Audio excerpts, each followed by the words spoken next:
Hi, I'm Dr. Shaw. I'm going to talk a little bit right now about home therapies and tips that you can do at home for your osteoarthritic joint pain. You should understand that these joint pains that you have from your osteoarthritis are generally degenerative in nature, and they are the result of immobility and joint destruction, which you can help prevent by doing resistive exercises. Now, both weight-bearing exercise and non-weight-bearing exercise are appropriate depending on the type of osteoarthritic condition you have, but you should keep yourself mobile. If you don't keep yourself mobile, you can be sure that these joint conditions will progress over time. Now, in the same vein, you want to make sure you don't over-exercise, because taking joints which are relatively not strong and relatively unstable because they're degenerative can also accelerate it if you overdo it. So if you're a marathon runner, you're not going to be doing that anymore, but you might want to go on your treadmill and do a slow walk and keep those joints moving.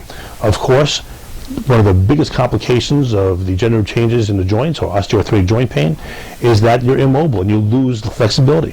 So working on maintaining flexibility and keeping the joint healthy in that way is encouraged, and there are a million different ways to do this, starting from yoga or taking classes in a local gym or just being at home and doing some gentle, safe stretching. Now, there are people who do other type of approaches too, including nutrition, but for the most part, applying a hot pack or a cold pack during your acute or your subacute or chronic inflammation stages are perfectly okay and safe. And while you want to be careful not to put these heat modalities or ice modalities directly on the skin, if in the first 72 hours of acute inflammation you use ice, you're perfectly okay. If you use heat after that, it's perfectly okay as well. They both have analgesic effects. They affect the blood supply to the joint, allowing either less or more depending on what the desired effect is. When it's acute, you want less. When it's chronic, you want more. Allows for better healing. And there's a lot you can do at home, but you got to maintain mobility and maintain activity.